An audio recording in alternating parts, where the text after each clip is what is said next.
I cut my finger making lunch, so I placed an order for some Band-Aids a couple minutes ago, and now they're 4 seconds away. New cut?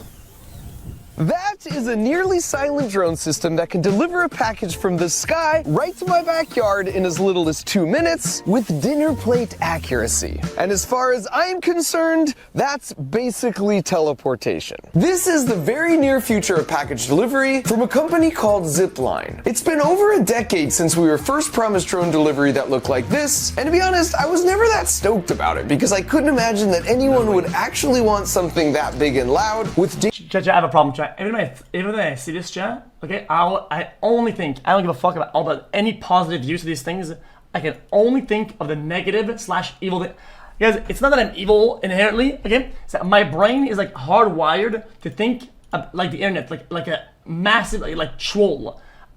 I keep thinking, what if you, okay, I'm not, dude. Dangerously fast-spinning propellers landing anywhere near their house. And that was a bummer, because with the explosion of people using Amazon or food delivery apps like DoorDash or Instacart, billions of doorstep deliveries are now happening every year. But when your lunch only weighs a few ounces, driving it to everyone with these 2-ton gas-powered vehicles is wildly inefficient, bad for the whole planet, and not to mention just really slow. Drone delivery... Let's in a scenario that this was war, right?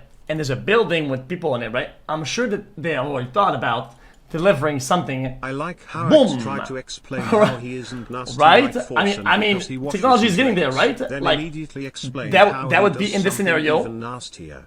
Man-child, right? And you know, this is scary. Would not only take a lot of cars off the road, but it would be a lot faster than a car, it would be fully electric, fully autonomous, and it would cost pennies worth of energy per delivery. And with Zipline, because the droid that lowers the package can move laterally in any direction, it can make a dartboard-sized precision landing even in high winds, while the main drone can stay 400 feet up in the sky, making the whole thing whisper quiet. That's smart. That is very quiet. Oh also shit, due okay. in part to the clever design of these really funky propellers. As you all know, I only make about 10 videos a year, and while most are just sort of ridiculous,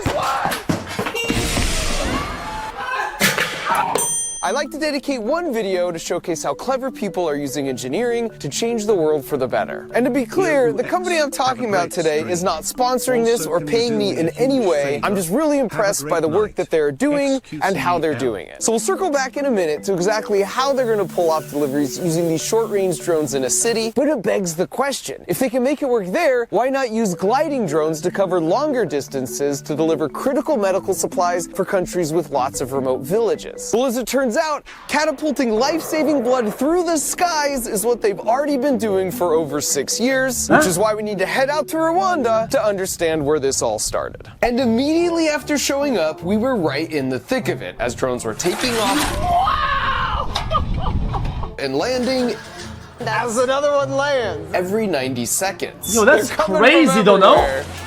And as a newcomer, it felt a bit chaotic, but if you're gonna rack up 40 million miles worth of drone flights, your team needs to be operating with the efficiency of an F1 pit crew. So here's a crash course on how it all works. It all starts with an order coming in from a doctor at a hospital. Say, for example, for an emergency supply of blood. Then once it's all packed up, it gets passed out to be placed in the belly of the drone, and then the whole thing is placed on the launcher. At that point, they attach the wings, I mean, and you can secure the automate all battery, this. followed by the nose cone. Then after some pre-flight safety checks, they launch the drone, all within 90 seconds of the order coming in. The catapult launcher takes the drone from 0 to 65 miles an hour in a third of a second.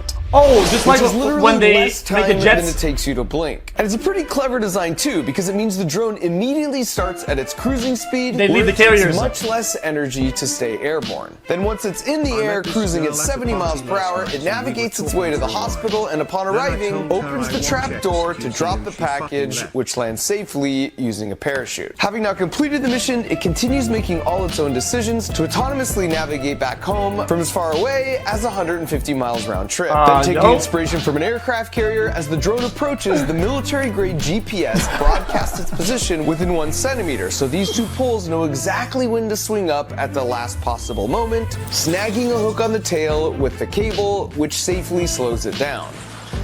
Then once it's settled to a stop, their crew comes in to remove the battery and wings, and it all goes back into rotation. The whole thing is really impressive and incredibly robust, which means it works in pretty much any weather. And because there's no human steering it, it has no issues flying at night. So they run the operation 24 hours a day, which is how in 6 years they've managed to make those 500,000 often life-saving deliveries. Also, that is the uppermost top of the iceberg tip of how they're doing what they're doing. But what you should know is 6 years ago, all the experts told them this was a hopeless cause and failure was a near certainty, and they kind of weren't wrong. Building an engineering product takes time, so you prototype, you build it, and then you fail, and then you try it again, and you fail, and you try it again until you have the shiny product that you want.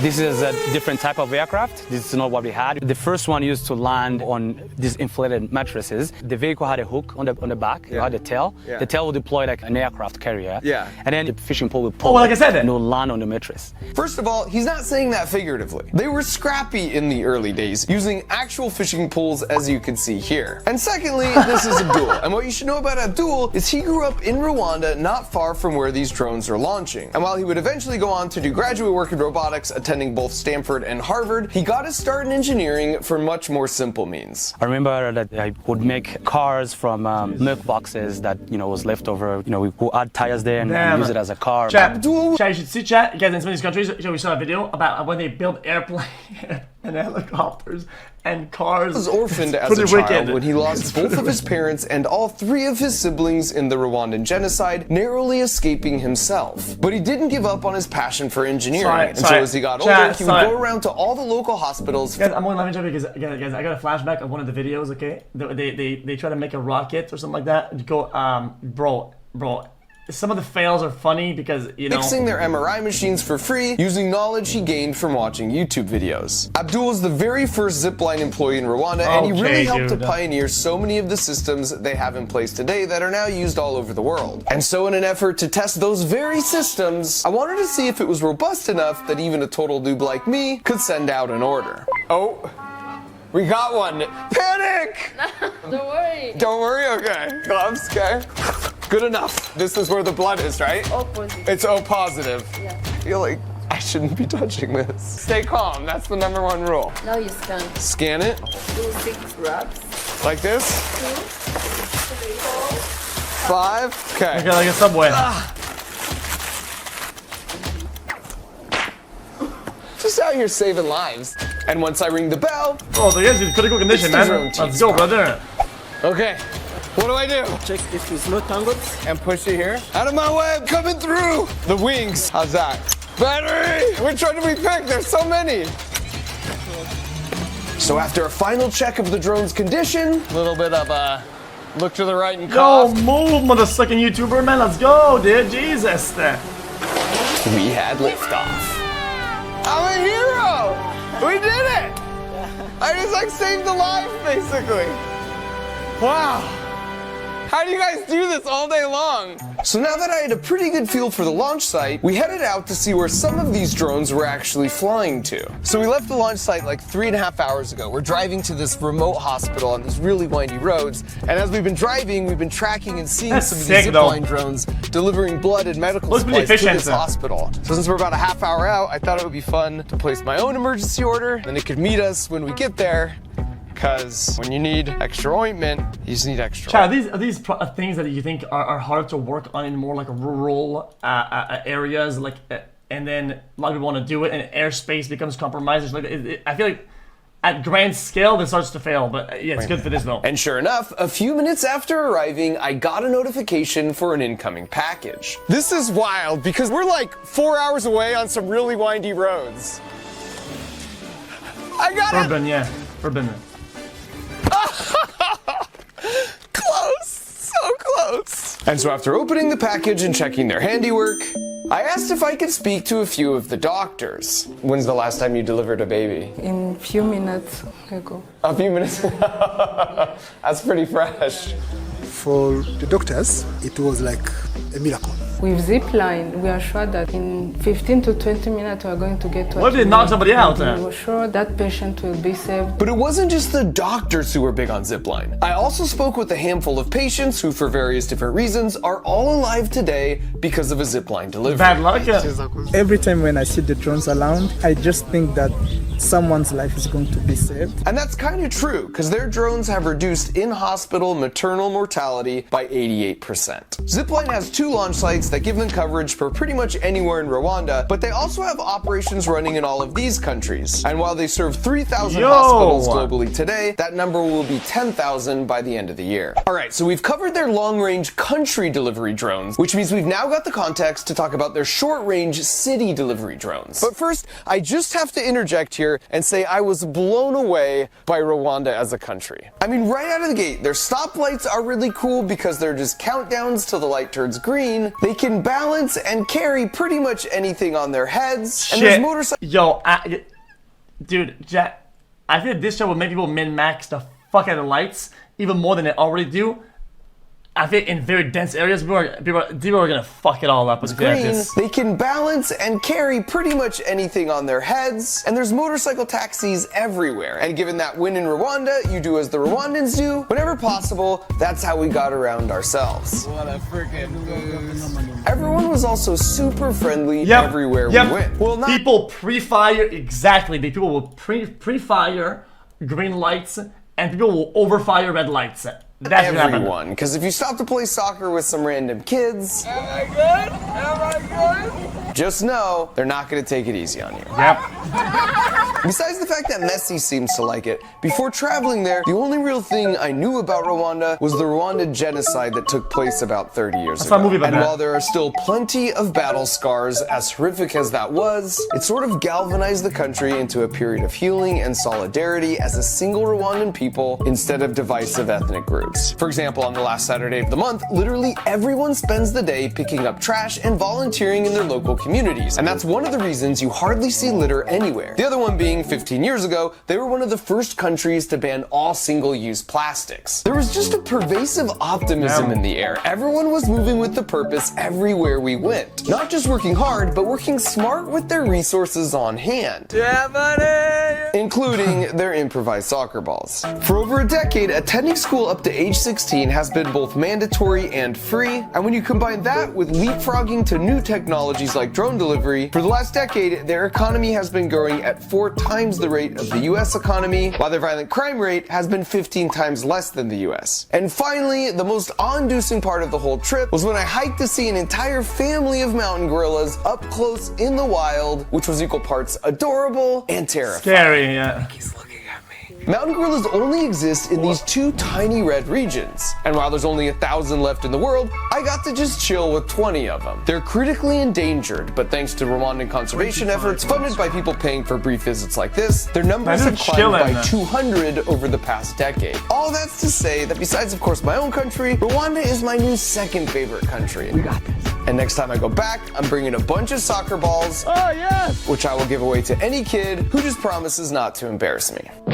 Holy! Okay, so now let's talk a little bit more about these new short-range city drones. Because for the 4 billion doorstep deliveries that will happen this year in the US, and that number doesn't even include Amazon, by the way, why not at least try and take some of those slow-moving traffic causing Jack, if the drones are allowed to pull up and drop a package, why wouldn't you be allowed to have your own drone that pulls up? When you see the main drone pull up in the sky, you pull up your drone, right, and it calculates the trajectory, and when they go down to go with the wire, yours goes up and snatches the package and it comes back home, yo. I mean, yo, what?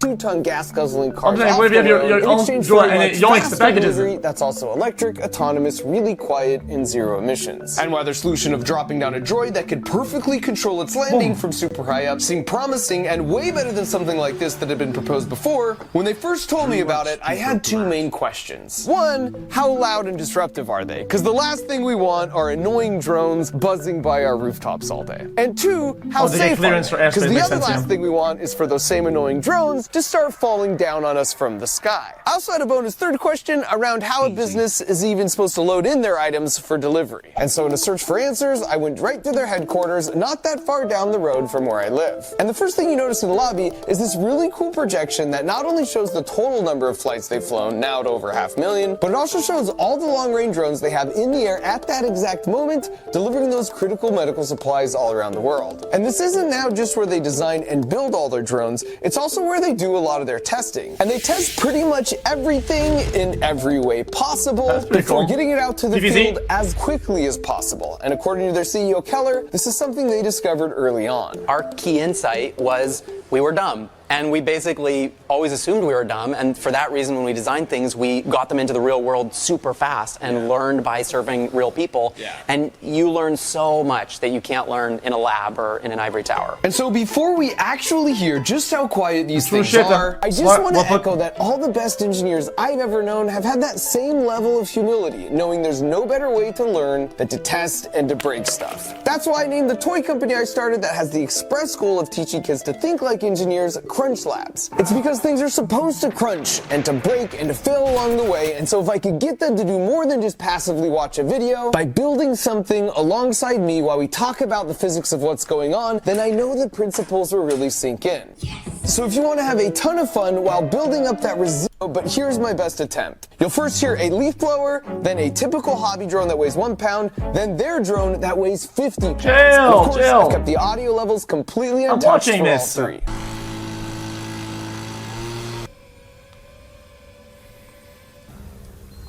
Well, that is whisper quiet. That's the carrier drone, no? That is very quiet. That cow is way louder than that drone. I bet the mic picked up that cow. And this test was incredibly surprising to me because I sort of just assumed the weight of a thing would exactly determine how loud the propellers will end up being to keep that thing in the air. But it turns out that's not actually true even if you just look at nature. Pigeons, for example, sound like this. This is the video I've shown you like 5 times before. This is one of my favorite videos. Look at the snow owl. Look at the sound. It does. But with owls, there's an evolutionary pressure to be as quiet as possible, and as a result, their flight sounds like this.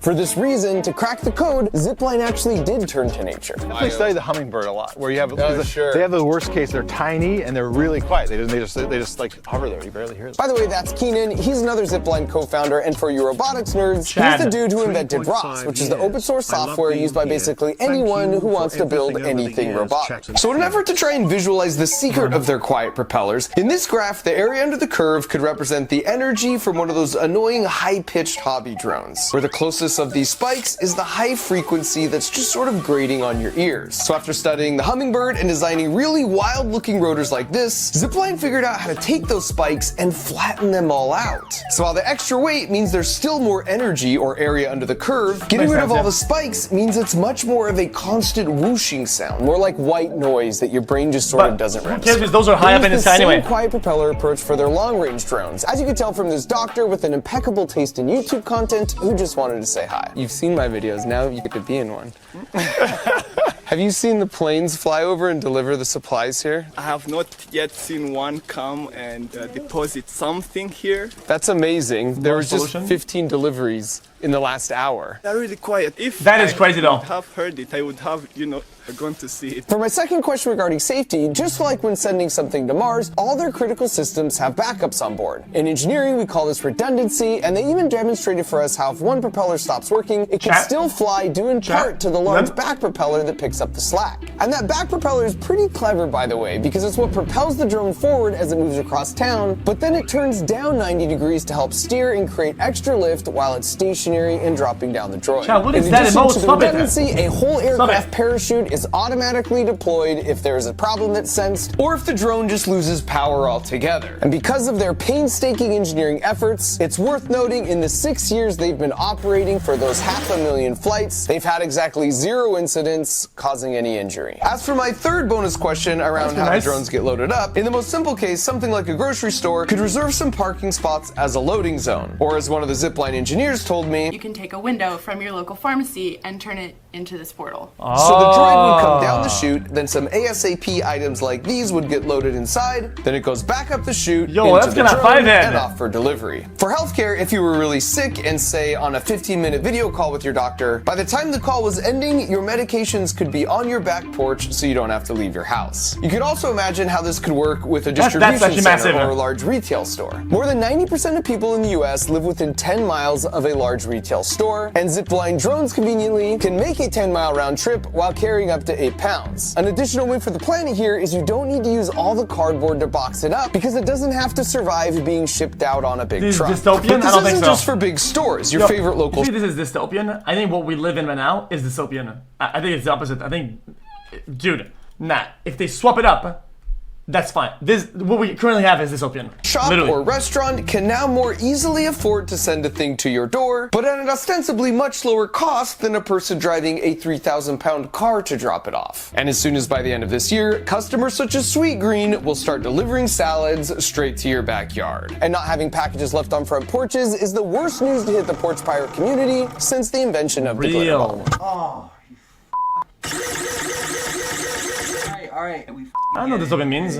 Alright, so if your mind isn't already blown, let me try one final time by planting a seed for something we might see much further in the future. And to be clear, this is not at all from Zipline. It's just an idea that won't leave my head after seeing all this, because it stands to reason if the system can work for packages, it should be able to work for humans, right? In other words, imagine a bigger drone, let's say it's an ambulance, with more powerful but equally quiet propellers parked so high up in the sky you can hardly see it. Then it lowers the entire cockpit like the droid, which could quietly touch down in your driveway. So you hop in or they put you in on the ground, then it reels you in so you can glide above roads and traffic straight to your destination, only to be dropped off safely in the same manner. Alright, so finally, I thought that the physics of this ends up being a bit wonky with like helis and shit, because if the payload is really heavy, right, then things start to act a bit differently, right? Like when things start getting wobbly, it's like the spinning fucking people. You ever seen that before? Just want to wrap up with the coolest part of all of this by far. The whole time we were there, kids would be lined up at the fence to watch the drones be launched and captured over and over. In fact, one kid came up specifically wanting to show Abdul what he'd built completely on his own. And in that moment, it was impossible not to compare the complexity of this build. This is... Try this. Before. I'm just saying, things get kind of crazy when, there's a lot of...